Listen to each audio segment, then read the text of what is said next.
I think if you're going to look at a phone, the first thing you have to ask yourself is, what are you going to use it for? If you want it just to work, you don't want to have to mess with things, you're okay with using the interface that Apple gives you, and you like that, then absolutely look at the iPhone. If you want, though, a larger screen, if you want the ability to customize, you want to try out a different keyboard, you want to add different features, you want to get regular updates to apps in the operating system, then Android may be a better choice for you. Hello, I'm Nerino Petro, Practice Management Advisor for the State Bar of Wisconsin's Practice 411 Law Office Management Assistance Program. And I'm here to talk to you today a little bit about smartphone wars. As we approach new rollouts of devices and everything every year, there's always that question that I get, what smartphone should I buy? Well, the answer, like with many things for lawyers, is it depends. Let's recap briefly, I think, though, the top 5 reasons you might want to select an iPhone or the top 5 reasons you'd want to select an Android device. And for all intents and purposes, those are the 2 primary operating systems in smart devices today. If you're going to look at an Apple, there's a number of things that really make the phone nice, and it's been this way since the beginning. It's a very friendly user interface. It works, there's no stuttering, you can easily pick it up and learn how to use it. It probably has the best app store, not only from a slightly larger number of apps than the Google Play Store, but also in the quality of the apps. Apple runs a vigorous check on everything. They really control what apps get into their store. You have the whole Apple ecosystem.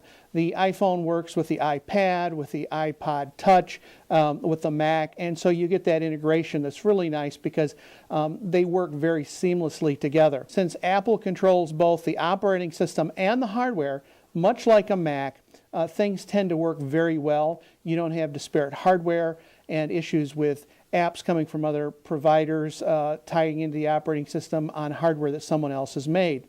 The other thing is that, quite honestly, there are a ton of accessories for the iPhone. Now, when it comes to Android, if you like an open platform, if you like a lot of devices to choose from, you want to be able to pick the hardware, the features that you want to be able to customize the interface, try different keyboards and things, that's one of the strengths of Android. You can also work with Android much like working with Windows or your full Mac, where you can create folders and transfer files and things between your Android phone and your Windows desktop very easily without using any other software. You can't do that with an iPhone. You are limited to the iPhone and iTunes ecosystem to move apps and things and information back and forth for the most part, unless you're using iCloud as well. Bigger screens. If you have a hard time seeing small screens, then Android is the only phone right now that gives you choices of anything from 3 inches up to more than 5 inches of screen size. So that's another big plus for Android. It's not tied to a single app store. You can get apps from other sources. Amazon has an app store. You can also do what they call sideload apps, where you can get apps from individual developers. Now you do run risks because they're not being vetted like the apps in the Apple App Store, but you're not tied to one source and one source only. When you buy an iPhone, you're limited to certain memory sizes, 16, 32, 64 gigs of memory. But that's it. If you need more memory, you're out of luck.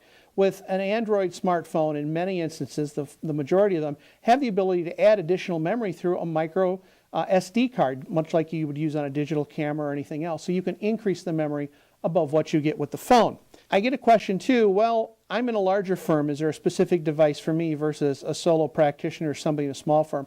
And really the answer is today, not really. What we are seeing today is that many firms are allowing what we call BYOD, bring your own device to work, because generally users like to use their device. They don't want to have a device from work and then a device for personal use.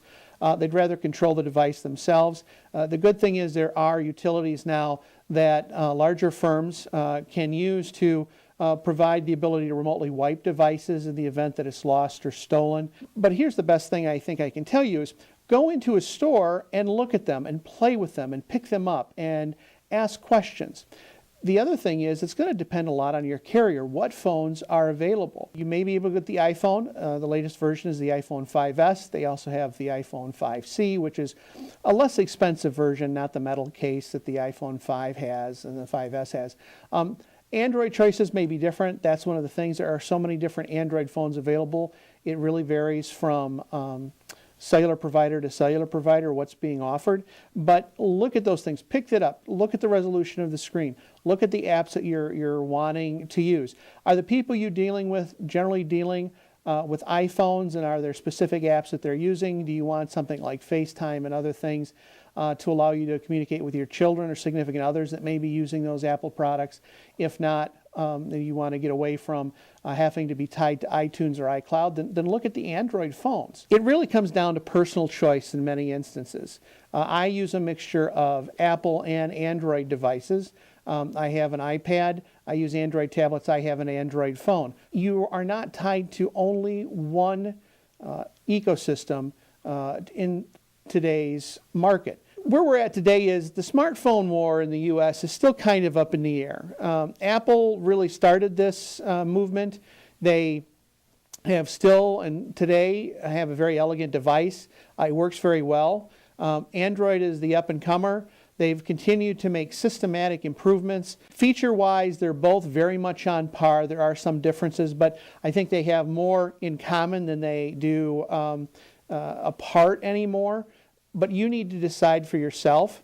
If you want to learn more about smartphones, you can always contact me at practicehelp@wizbar.org, or you can attend the ABA Tech Show, which is March 27th through 29th in Chicago, Illinois. That's in 2014. Where there'll be an entire track on smart devices. So this is Nerino Petro, Practice Management Advisor for the State Bar of Wisconsin.